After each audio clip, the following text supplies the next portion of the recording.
12 comps, CMAs, BPOs, and appraisals. They are not the same thing. Mike Reynolds folds his arms and looks at Sarah's laptop. Okay, you keep telling me the market is closer to $610,000 than $625,000. Show me exactly which homes you're comparing ours to. That's a reasonable request.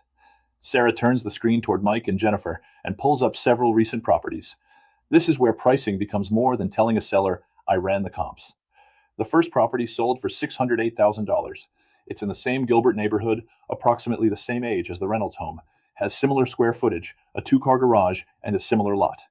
The interior is slightly less updated than the Reynolds home.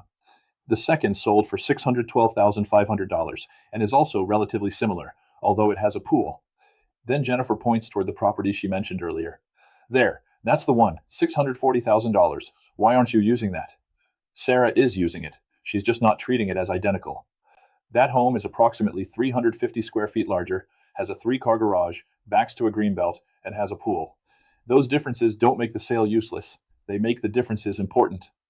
Here's the mistake agents sometimes make when preparing a CMA.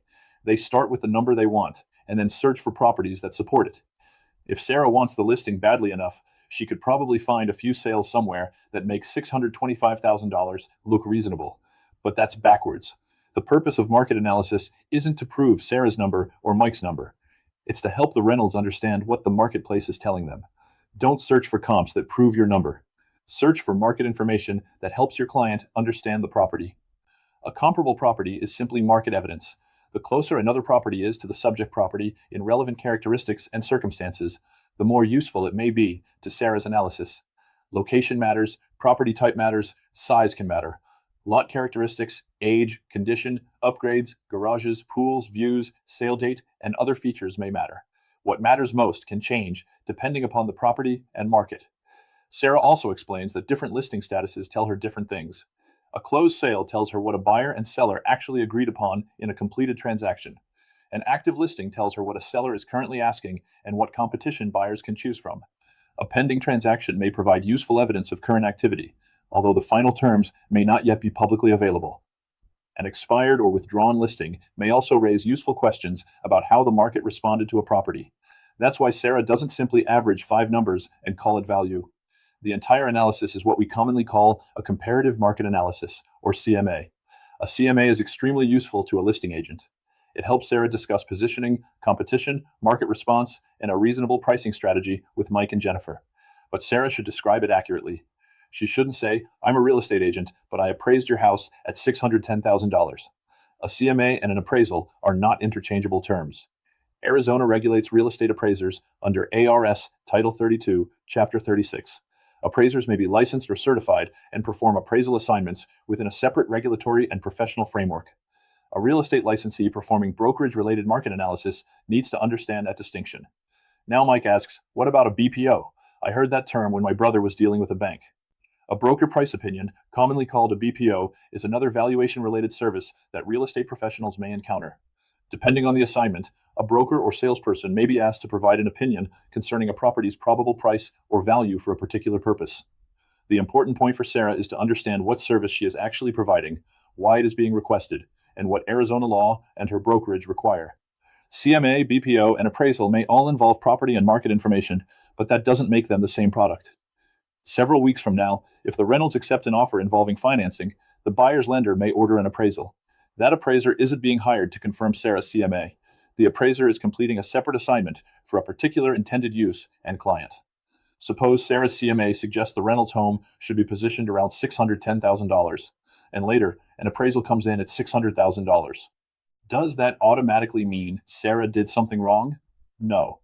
The analyses may have different effective dates, available data, purposes, and methodologies. Market conditions may have changed. Different relevant data may have been considered. What matters is whether Sarah performed her role competently and accurately represented what she provided. Now let's talk about adjustments, because this is another place agents can sound more certain than they should. Jennifer asks, how much is the other home's pool worth? $50,000? Sarah shouldn't automatically say yes, simply because installing a pool might cost $50,000. Cost and market contribution are not necessarily the same thing. Nor should Sarah invent an adjustment and announce, pools are always worth exactly $35,000 in Gilbert. Sarah can analyze how buyers appear to respond to comparable properties with and without pools. She can study market data and use reasonable professional judgment in preparing her CMA. But she should avoid pretending that an unsupported number is a formal appraisal adjustment.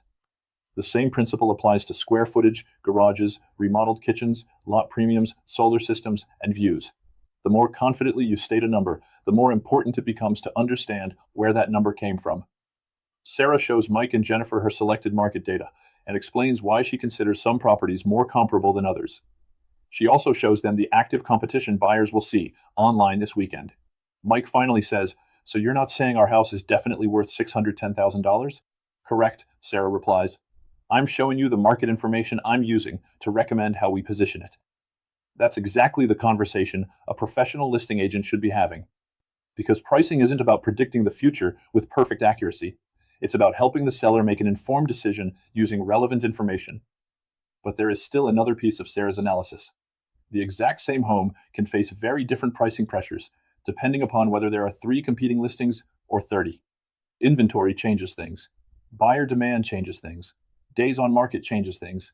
And sometimes the market begins changing while your listing is already active.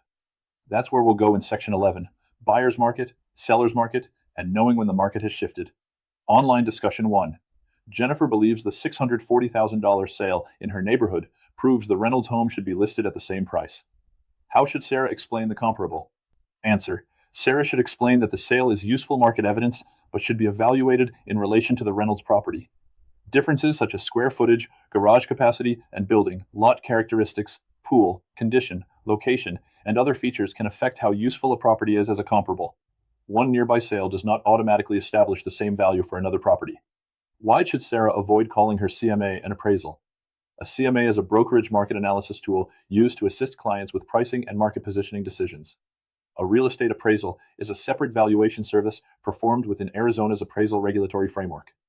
Accurately identifying the service helps prevent clients from being misled about the nature or authority of the analysis. Jennifer asks Sarah exactly how much value the neighbor's pool adds. What should Sarah consider before giving a number?